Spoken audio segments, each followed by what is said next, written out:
Hello everyone, this is Hot Dusty here, and today we are going to be reviewing Genlock Season 1, Episode 3, The Second Birthday. It's a very, very good episode. It's another setup. Now, wait. Before I get into anything, note that there is going to be spoilers for this episode, so if you haven't seen the episode, make sure you go do so because there is going to be massive spoilers for this specific episode in general, so please go watch it first before you watch this review because you are going to be massively spoiled in this particular episode. So please go do so. Watch it because it's really, really good. So let's talk about the episode here with, let's first talk about the beginning stuff and what we know about this episode. Now, of course, in the beginning, they have some thing going on, like some drama that they just want to go home, go back after seeing Sinclair or the fake Sinclair get killed like that. So, of course, that's how they were going to react to everything. That's because they were in complete shock and they can't believe what they saw before their eyes. So, stuff like that was eventually going to happen. So, of course, they still try to calm everybody down. Dr. Weather keeps ignoring the thing that is like telling him like, hey, the commander wants you for a while right now. He keeps ignoring that, but I really like this whole scenario of how they were handling it with everybody and how they would think. It's very interesting to see what's going on with their minds after seeing the fake Sinclair die like that, because it's only natural that they would act the way they do after seeing something like that. Because hell, even I would probably be like, okay, well, what if it fails on me? You know, even after, what if you've mixed something up? Because my brain could get microwaved and I would die, and you know, there would be a lot of stuff going through the mind right now in this portion that you wouldn't be able to think. And it's very interesting to see how they all handle that, see how even Chase comes in a little bit, say stuff and whatnot. We got a whole lot of Valentina, a lot. We got to see that she really wanted to not do this anymore and just do her own thing, like just live out her days and pretend it's not gonna be. But even then, like if the Union attacks her group, you know, after she leaves, she would probably regret something, you know, like I could have stopped this too. But now I can't. So that's kind of how what Julian was processing with her, that you would think this way after a while once it does happen, because at some point they definitely will find you know, because you used to be one of the people for Genlock, so they might want you to do some things, you know. But then after that, we get some stuff with Dr. Weather and the Commander. We go talk about now that they have 6 months before the Union takes complete control of everything. And it's going to be, it's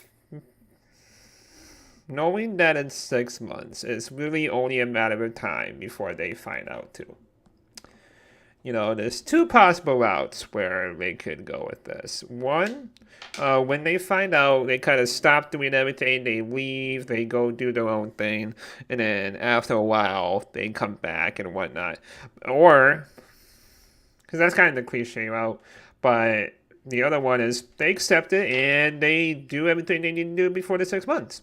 You know, I actually kind of like it that they do the second route where they accept it and then just do anything they need to do, because they already got the motivation in this episode. So it'd be kind of bullshit if they do the other thing again, like giving them another motivation, even though they already have it in this episode. So it'll be kind of, I really wouldn't like it as much if they did do that. It would be kind of ridiculous. It would be kind of boring.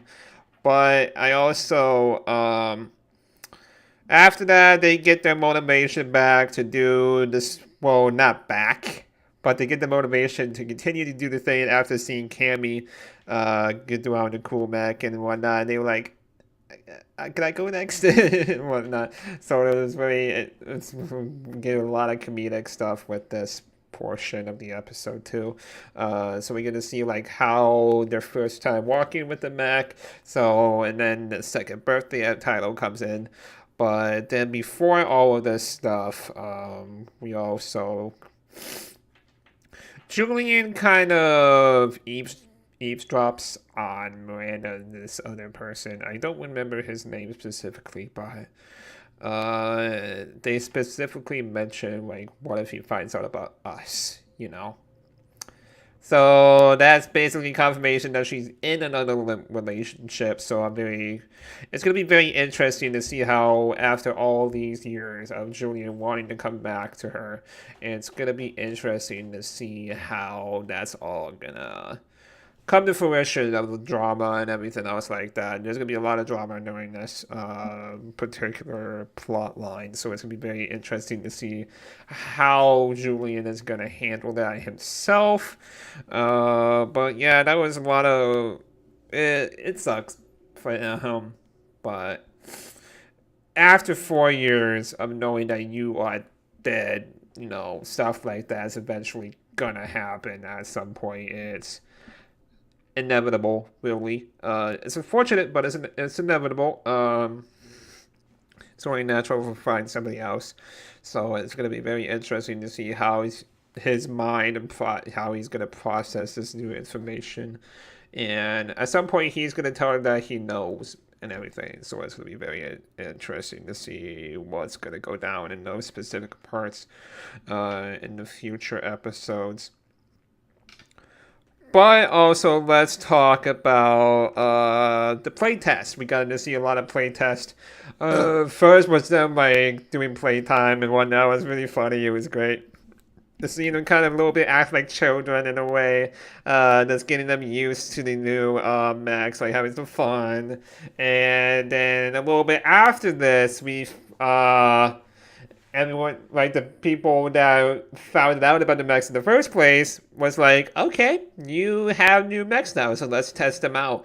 It kind of reminded me a lot of, now there's going to be some RVV spoilers if you haven't seen this part, with Caroline and this is during the flashbacks, which we was training with other people when they couldn't get her at all. They were just like getting flared on, getting bodied, and that's kind of how this reminded me of that. It was really very similar.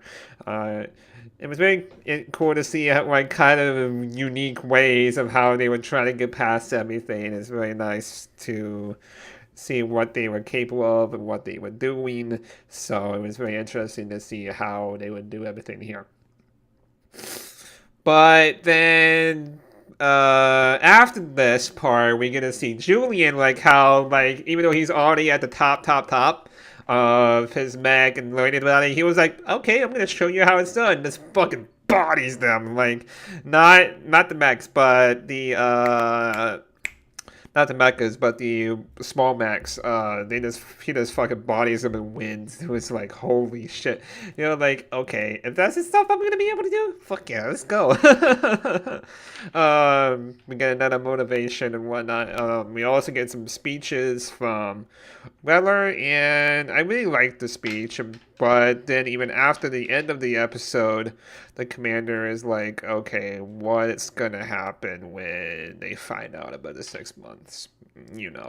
Because now we know that you didn't tell them, and it was very hard for Weller to not be able to say anything. He doesn't want to put that pressure on them quite yet. But of course, at some point, they're gonna find out about the 6 months. That we have 6 months before the Union takes complete control. It's gonna be interesting to see how the thought process and it's gonna go with all that stuff. Like I said before, I already had some little predictions of what there's really two possible routes of that whole thing. So it's gonna be interesting to see what's gonna happen in these next couple of episodes. But some final thoughts and everything here. It's a really, really good episode. I really like this. Like, this is kind of an episode that always happens in shows like these. Not just mechas, but in general. And I always kind of like these, seeing the first time, like, doing these whole stuff, and getting to learning it and everything else like that for the first time. And seeing the progression of using the mechas and whatnot during the gem lock phase and whatnot. It's gonna be very interesting to see what's gonna happen with these next particular episodes, see how they're gonna be able to control it and whatnot. So it's gonna be very exciting to see what's gonna happen here. When are they gonna find out about the 6 months? I really hope, since we have 8 episodes, it'd be very curious to see if they're gonna do it next week or doing episode 5. It's gonna be one of those 2 specific episodes in general. I don't think they're gonna do it in at the end of the season, because that would be kind of lame and whatnot. Kind of dragging on way too long for no particular reason, and it'll be kind of bullshit. So I don't want them to do that, but at some point they're gonna find out, so it better be used sooner rather than later. So I think probably in the next episode it's gonna be about the Miranda and Julian scenarios and whatnot. Some more play tests, seeing probably a oh, what is it called? Now I'm trying to think about it. Oh, well, I don't remember what the phrase of it is. But,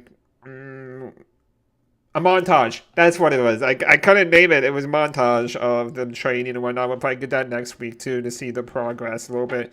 They'll kind of speed up time a little bit, so that's what they're going to do.